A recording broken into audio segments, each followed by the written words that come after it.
ladies and gentlemen. It's Ukraine, Russia, China show on Pod TV. My name is Sasha Star, and today our guest is Dr. Jonathan Lockwood. Welcome to the show, Jonathan. Thank you, Sasha. Glad to be here as always.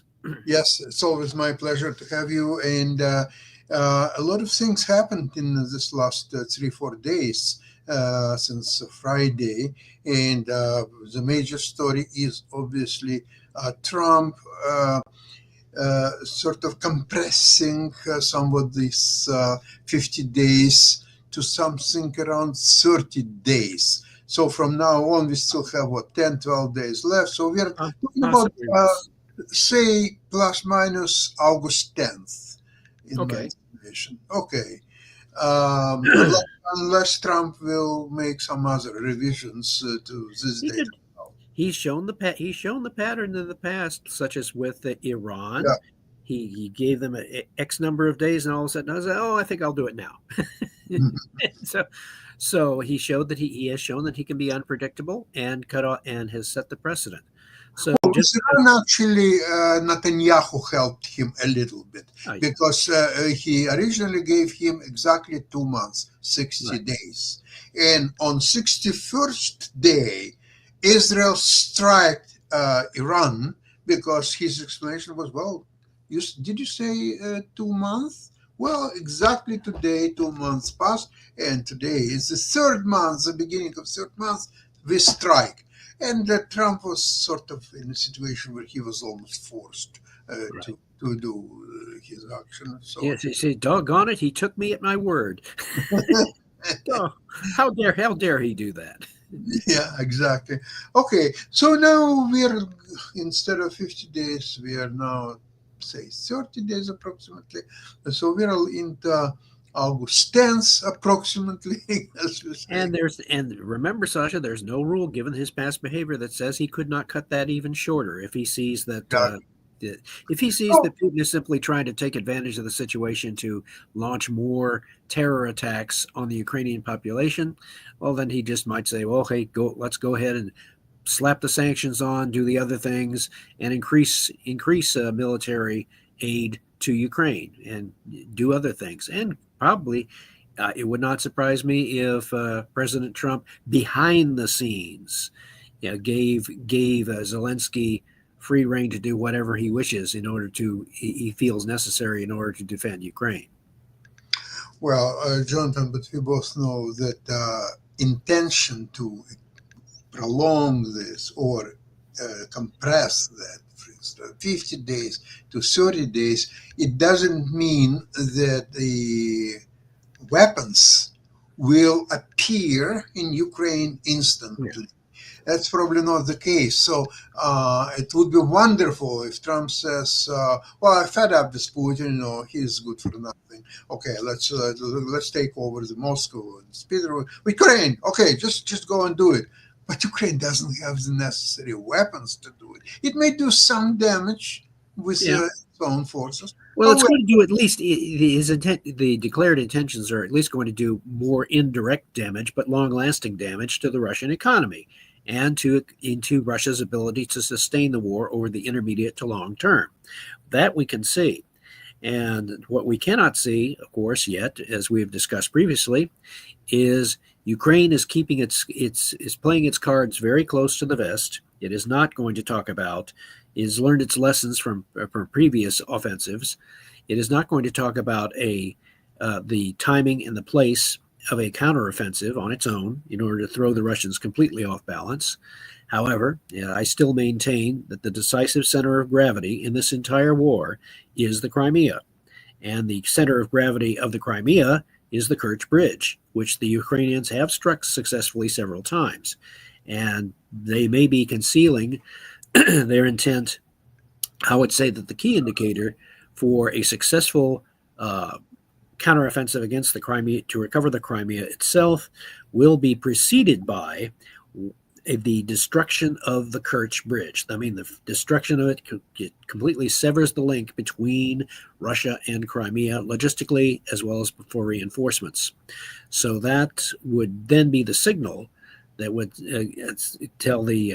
give the Ukrainians the go-ahead to launch their counteroffensive to force the surrender of the Russian occupiers by going into Crimea. So that's the key thing I'm focusing on. Yes, okay. I think that Zelensky wants to get more defensive systems like Patriot, etc. Before, I think, in anticipation of Russian furious reaction to Kerch destruction, Oh yeah, would they will lash out. They will they lash will out with lash everything out. they've got. So it would help, of course, to have a little bit beef up defenses around the big cities, because right now the bombardments are extremely heavy, like never before. You know what? Before Trump started to talk to Putin about peace and so on, there were never such ferocious attacks against Ukrainian cities as after the talks. And the more they talk, the more ferocious attacks Russians are unleashing. And I'm afraid that now, since they have a few days left until August, I think they will now going furious and relentless attacks. They are essentially it's the lashing out of a desperate opponent. Yes, correct. They're lashing out in desperation, hoping somehow, some way to break the morale or the political willingness of the Ukraine to continue. And the historical behavior of Ukraine has shown that that is not going to be the case. And if the history of the Ukrainian people vis-a-vis Russia is any guide, this is only going to stiffen their resolve. And what is going to happen is that the fall of Russia's military offensive is going to be more complete and more final once it finally does occur. So right now, there is not a trend which shows that Russia is gaining political and military momentum in favor of its political goals. Indeed, the opposite is occurring. So now what is, fortunately, now that President Trump has been made to see the light, so to speak, by recognizing the true evil of the opponent that he is facing, he has encountered at last a mindset which is totally alien to his own. Does not understand or appreciate profit or prosperity, because Putin, as you said, can command whatever prosperity he desires for his own. Yeah. So that is meaningless to him. You cannot make a deal with someone who doesn't think he needs a deal. Unfortunately, Trump was trying to sell Putin something that Putin just doesn't need. It's a very difficult task to sell somebody, like you want to try to sell ice to the Eskimos, for example. Yeah, that's about that. Selling ice cream to the Eskimos. That's the classic. Yeah, exactly the case. Now, what's interesting is I watched yesterday for about half an hour some Russian heavy propagandist channels to see how they react on this change to 10, 12 days ultimatum period and so on. You know how they explain why Trump did it? Because he was under heavy influence of European leaders, and they pressed him into, okay, we will buy all your production of weapons. We will buy your energy for $750 billion. Jonathan, I looked at numbers. There is no such need, even nearly, to buy $750 billion worth of energy. Europe consumes, we're talking about 3 years' time. So it implies 250 a year, $250 billion a year. Now, all Europe consumes $100 billion a year. So why would they buy $250 billion worth of energy? That's a heck of a down payment. Well, it appears to be a number which pleases Trump. And Europeans wanted to please him as much as possible to change his outlook on the Ukrainian question altogether, and therefore he changed it to 12 days. So, basically, what they're trying to do is make an economic strategy more attractive and more effective in the eyes of President Trump, which is a logical move on their part. So this is it's a fascinating dynamic that's going on. But remember that, Jonathan, it's all letters of intent, it's memorandums. They will never, ever buy $750 billion worth of energy. Not unless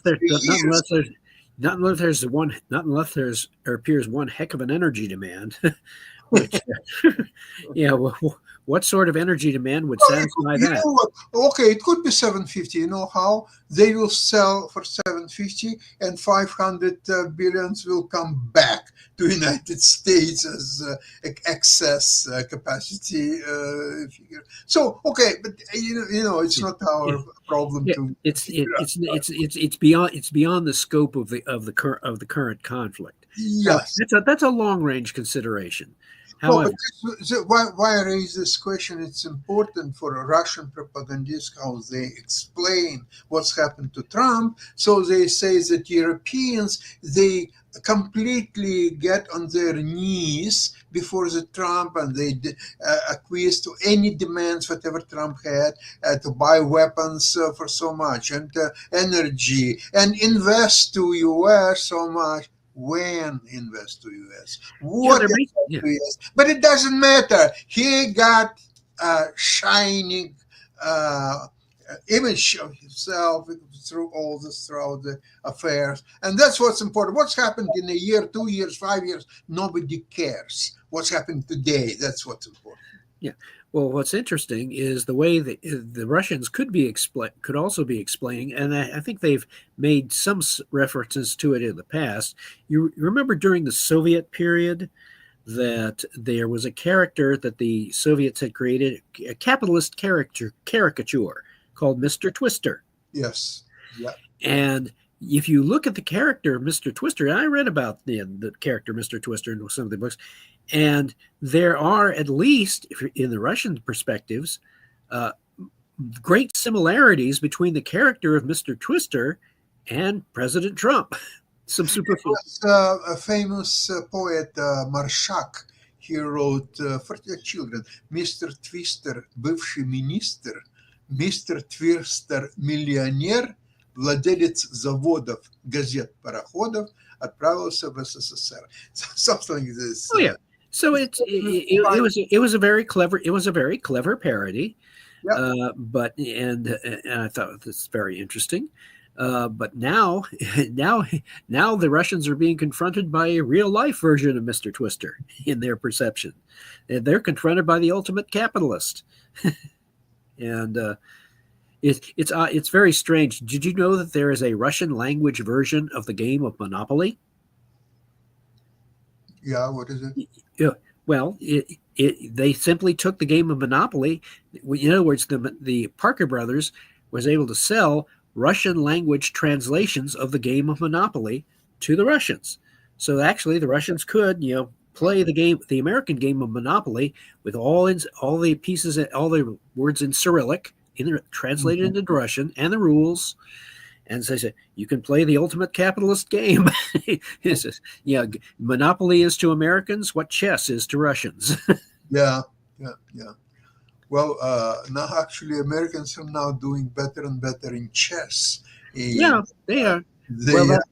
It started with Bobby Fischer. Yes. But then there was some kind of a vacuum because remember, Fischer got a championship title and then he quit chess altogether. Right. But now there are tons of U.S. top players like Caruana, Nakamura, and many other. And actually, girls are doing quite well too. Yes, and interestingly enough, they got. Of course, you noticed in recent decades, it took them long enough. The Americans started getting better in soccer, what we call soccer. What the rest of the world calls football, we call soccer. We call soccer. That's true. Yeah, so it's very important Now, next year, you know that the World Soccer Championship is in Canada, US, and Mexico. And Ooh. now a lot of teams are now complaining that they already have problems with obtaining US visas. And now International Soccer Organization is looking to eliminate US from the championship and play it in Mexico and Canada only. So this is becoming quite hot issue. I think there's still enough time, almost a Oh, year. Almost a year is yeah. left, so somehow it has to be rectified. Right. And it's also all sorts of reverberations coming from not only the Ukraine war, but the reverberations. One thing you can't call two things you cannot call President Trump anymore. You can't call him inconsequential, and you can't call him irrelevant. For better or for worse, he is very relevant. And Yeah, totally agree with you. You know that. Should I say he's not my cup of tea? But yeah, my wife, my wife Kathleen, once remarked about about our marriage that she said, Jonathan, you and I are not everyone's cup of tea, but we are very well. We are not everyone's cup of tea, but we are very well suited to each other. You may change a cap or a tea, and maybe this will work out. Yeah. No, but I must admit one thing he's done terrific job is that he closed the border. Yeah, absolutely. Just solving. Absolutely, this goes beyond anything else. Now, on international scene, because of the factor of unpredictability, it's very difficult to measure each substance because, okay, we can measure what's happening up until now, but what's happened tomorrow or next week, we don't know. Now, the interesting thing about his unpredictability is that unpredictability works very well if you are trying to deter your adversaries from taking action. Unpredictability works to your advantage in that situation. Unfortunately, President Trump is also unpredictable to his allies. So it's like riding a wild horse. You don't know which way that horse is going. You see, that's a problem because nobody spelled out, including Trump himself, what are the goals of United States in international politics? What is they're trying to achieve? What are the immediate goals or long-term goals? We don't know. Nobody knows at all what exactly it is, how to spell it out, how to achieve it, or it's complete. Yeah, basically a statement of U.S. grand strategy, something which the United States had during the Cold War with its strategy of containment. That was something that both political parties could adhere to, and its allies knew what the strategy and goals of the United States were during that period.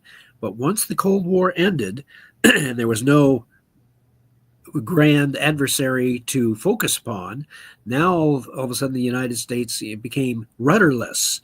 It became the one superpower, and then it began trying to effect new goals which were totally incompatible with its previous grand strategy, such as regime change, or in terms of the military, desiring to achieve full spectrum dominance. And I have always had a problem with that phrase, full spectrum dominance, because it really is not a statement of strategy. It is a justification, a bureaucratic justification for unlimited military spending, because full spectrum dominance really translates to more of everything is better.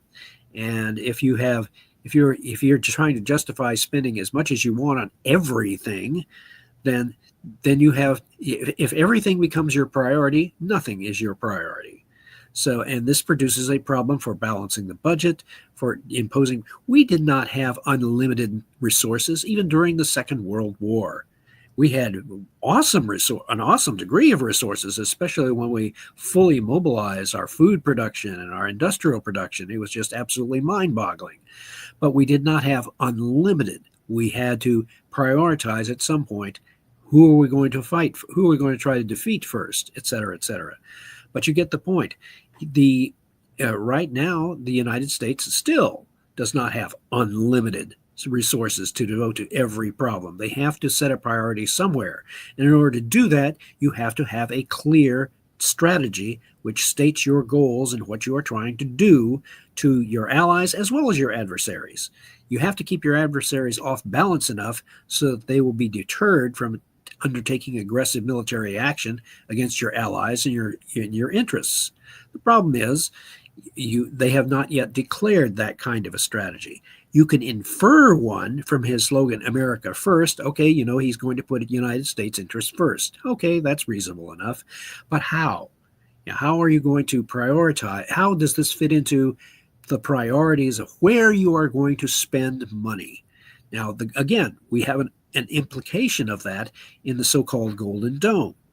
Now, Golden Dome frightens the heck out of our Russian and Chinese adversaries because the Golden Dome, if it is achieved, would in effect neutralize the nuclear arsenal. Very big question. If it can be achieved, that's it. And we are not sure yet. We are not sure, and our adversaries are not sure. They were not sure.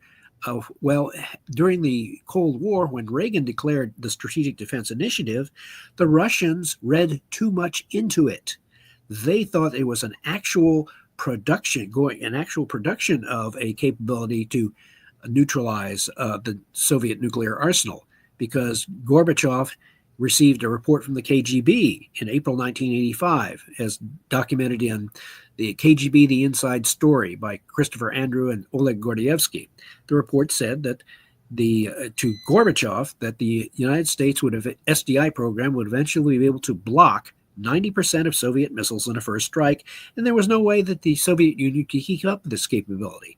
Gorbachev got that message, and he devoted his top priority to trying to persuade President Reagan to abandon SDI. Reagan refused to do that. And the Soviet Union wound up bankrupting itself trying to counter what they thought was an active SDI program. As it was, that's why by the way, that they were so scared of Patriot back in 1985. And they are still very much scared of what the improved versions of Patriot have demonstrated that they can do.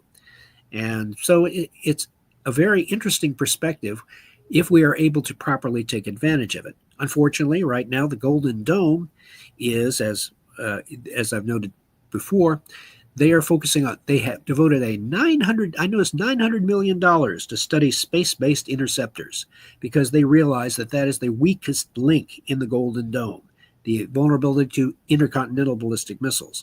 The only way you're going to do that is from space. Effectively, you have to intercept those missiles in their boost phase. You can't let them get up in low Earth orbit where they can deploy decoys or maneuver. You have to intercept them while they are on their way up. The only problem there is their proposed solution is to build this huge network of hundreds of satellites that would be armed with lasers and other weapons to intercept the nuclear missiles in their boost phase. The problem is the Chinese and the Russians have been developing counter space satellites and deploying them, and showing that it's echoing the results that I saw in the 1997 Army After Next Winter War game, where we had a similar situation. So anyway, it's tricky. Jonathan, besides the Golden Dome or any other dome is absolutely helpless against the submarine launch missiles. So this is a futile spending of another trillions of dollars, but it doesn't matter because of the debt of the United States is approaching $40 trillion. So 1 trillion more doesn't change. Yeah, well, it's kind of like late Senator Edward Dirksen once said. Back in the 70s, he said he was saying it. He said $1 billion here, $1 billion there, and pretty soon you're talking about real money. Yeah, that's right. Now you could update that by saying $1 trillion here, $1 trillion there. Now you're talking about real money. Okay, the situation with China is very interesting.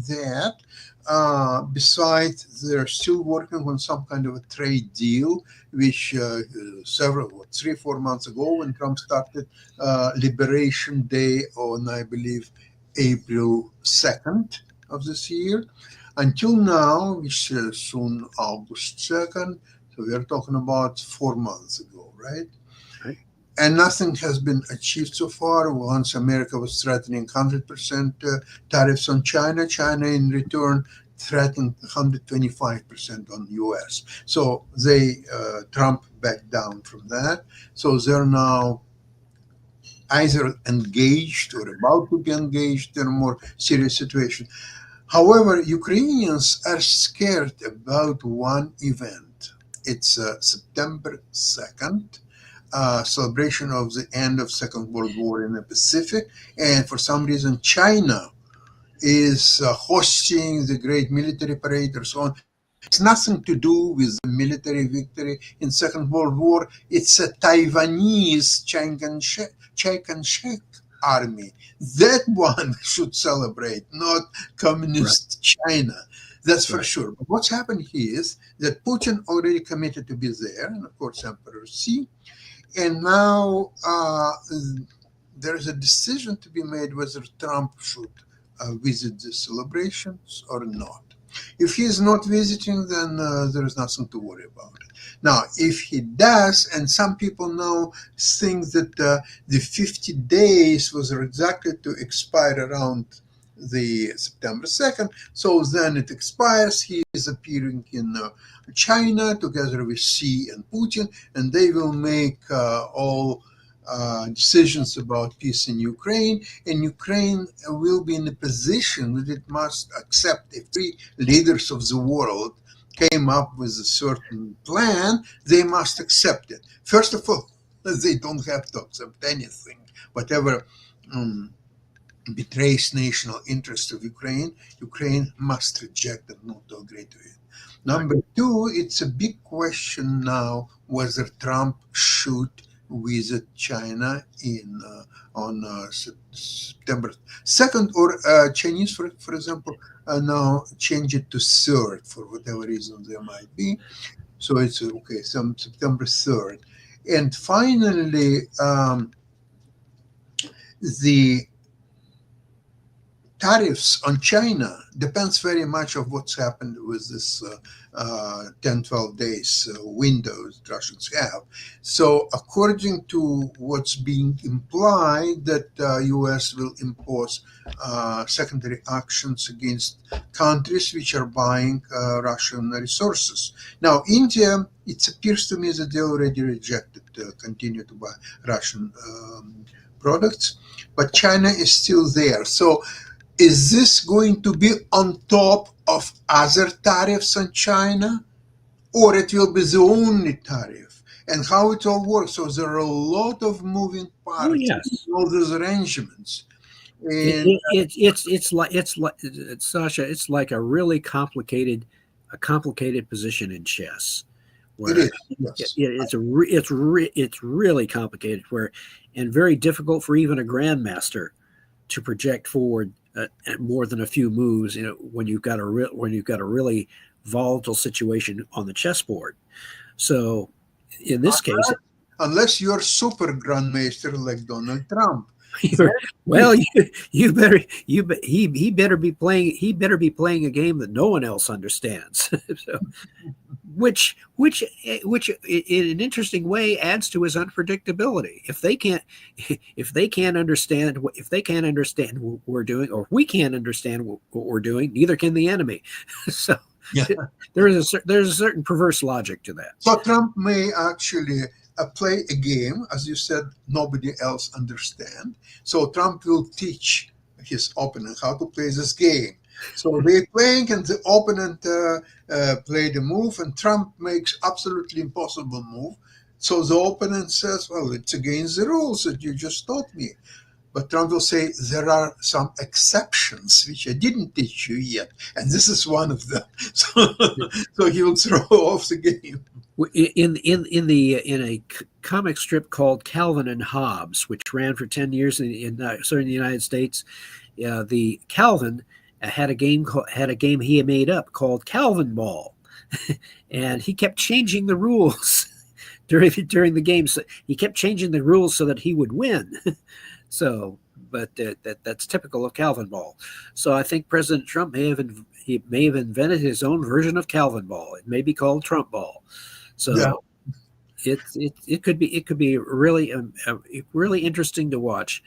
And actually, it would be something like when I first came on active duty as a first lieutenant, and I was working in the director of combat developments as an action officer. One of the senior civilians there told me, made an observation about my career, because of the fact that I was the only lieutenant in the Army at that point with a PhD. And he told me that my career would be interesting to watch, but dangerous to emulate. Yeah, he was almost right. I did manage to retire as a colonel, but that's okay. Yeah, it was an exciting way to do it, shall we say? But again, this is Trump's current strategy. Could the same observation could be made? Interesting to watch, dangerous to emulate. Yeah, exactly.